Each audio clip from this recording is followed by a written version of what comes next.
7:30 now. I woke up around 5:40. Richard's alarm wakes me up in the morning.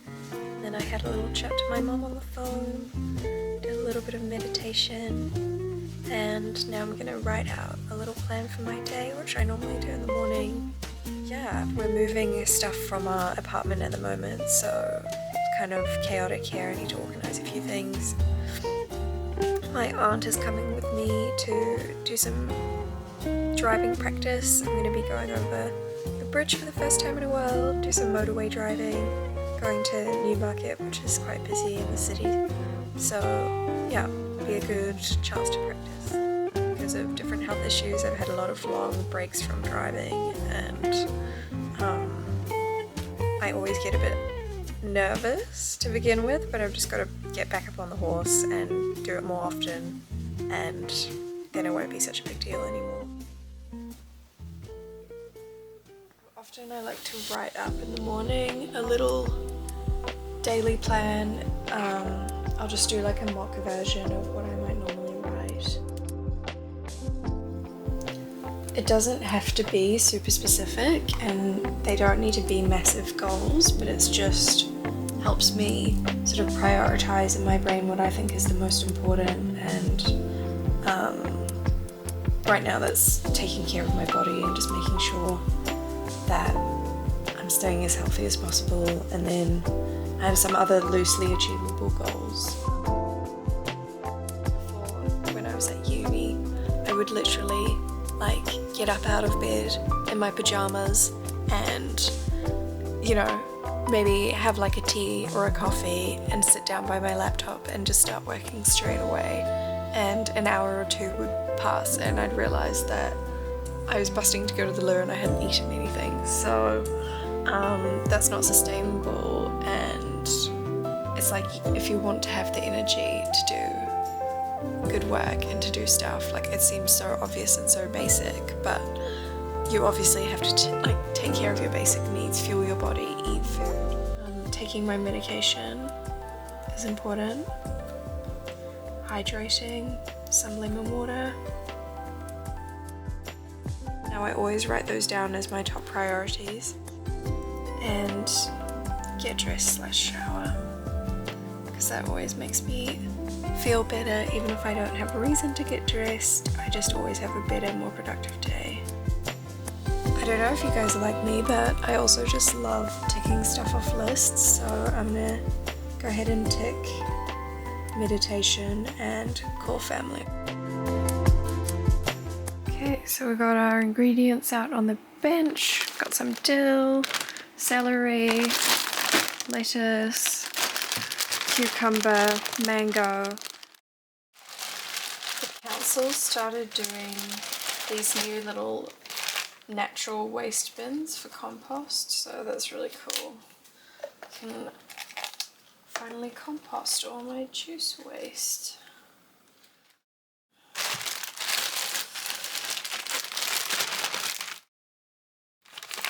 Oh, the mango's frozen so weird.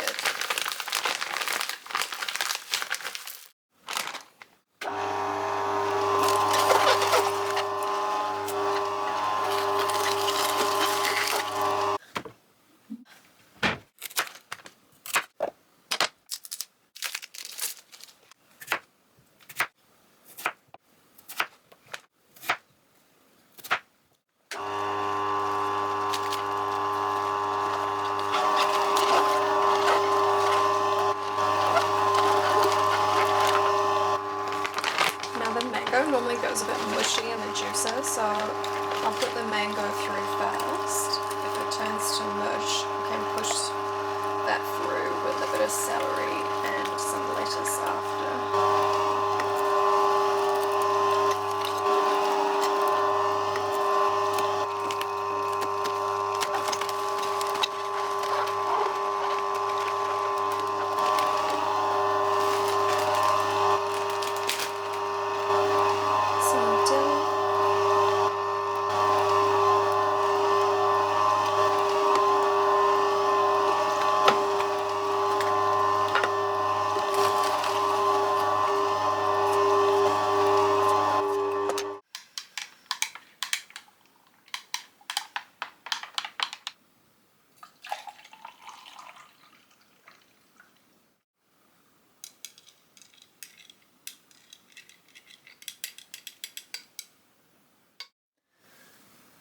And now I can just pop this green waste inside this bin and take it out to the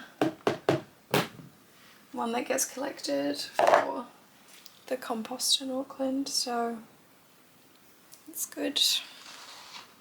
Another thing I'll do in the morning is like stretches, so because these muscles aren't working, my foot normally flops down, and if it stays in that position for too long, then your calf muscles can become really tight and your foot can become stiff. So before I have a shower, after I've had my juice, I'll always do stretches in the morning, and I'm supposed to wear this brace for at least 2 hours at night time and 2 hours in the morning.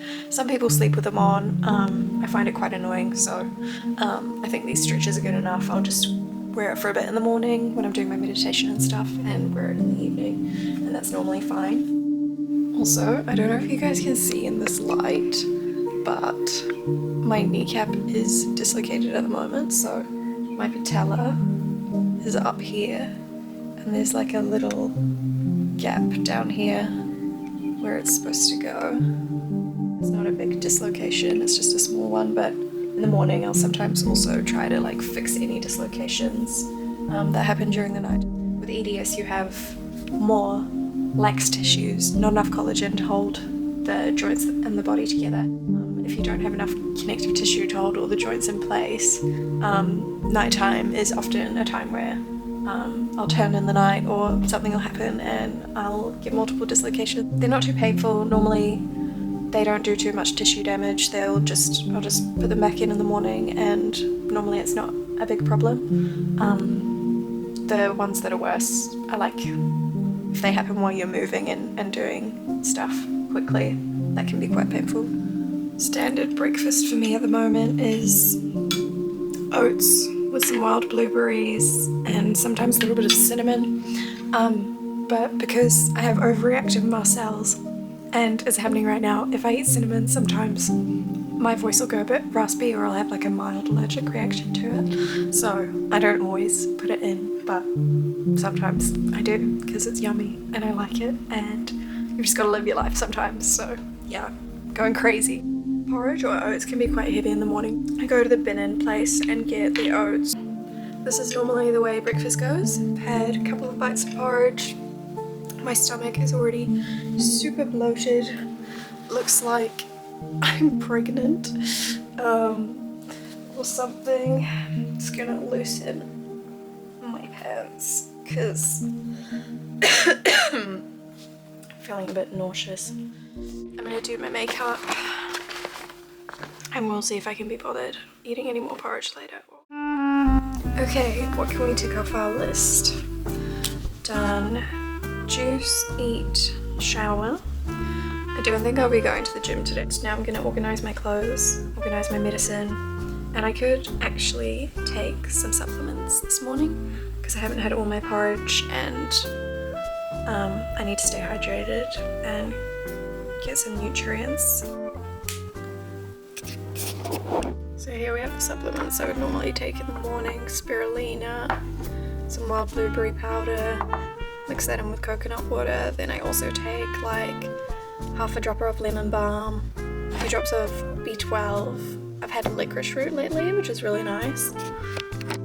I've been thinking a little about how living with chronic illness is kind of like living in lockdown. I think that's the closest thing I could compare it to if I was trying to explain to someone who hasn't lived with a chronic illness or wants to understand what it's like, because your energy levels sort of limit you to what you can go out and do, and a lot of the time you could be like more susceptible to colds and infections and stuff, so you do have to think about that going outside. And I feel like that's dropped off a lot with COVID now, and everything's sort of back to normal, which is really nice. If you have a chronic illness, day-to-day life is like a little bit monotonous.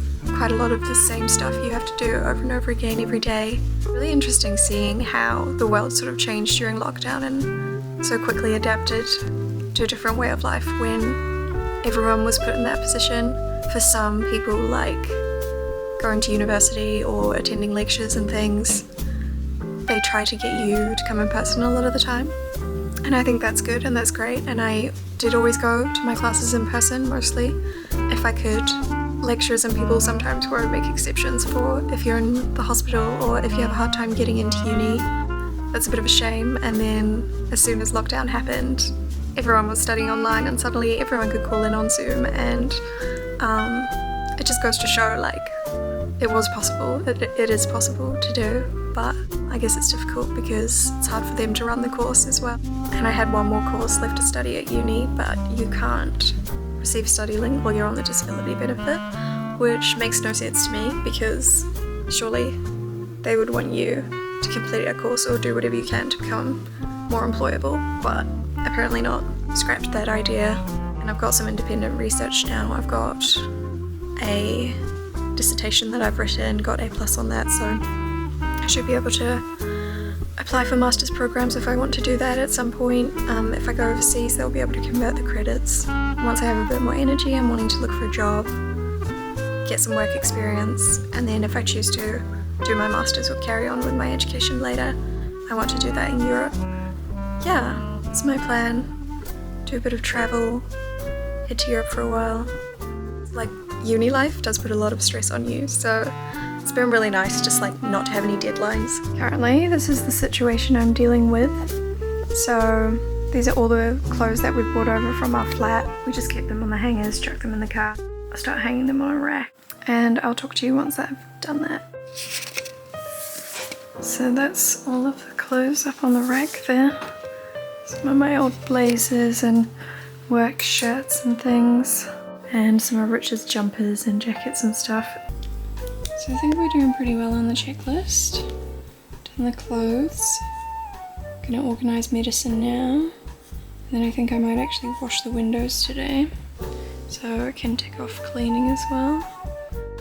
I might have some lunch. I'm still feeling pretty full even though I didn't have much for breakfast and gross, so might have some sushi or something when my auntie gets here. So I don't know if I should try to put everything in a new pill case. My last one is bigger and it fits more stuff, but it is falling apart. I've already had to tape a few of these sections, and every time you open these and bend these, the plastic weakens, so I think I might not be able to fit everything in here, but I think I can fit the most important stuff, so I might switch over. Beta blocker in each. Really cute little pill case by Port and Polish. I think they're the nicest pill cases I've found. It's kind of annoying because they're quite small, so please make a bigger one. I can't fit 3 of those in there, so I'll just put 1 in each day and hopefully remember to take them when I'm at home.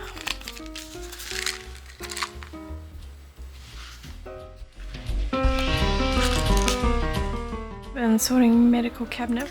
Got all of my stuff. My blood sugar, little testing strips that you put into the machine, some lancets, and more lancets.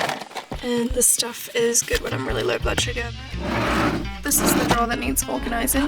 Then we have braces, bandages, gauze, tape, and top drawer is just like plasters, masks, bags, tissues.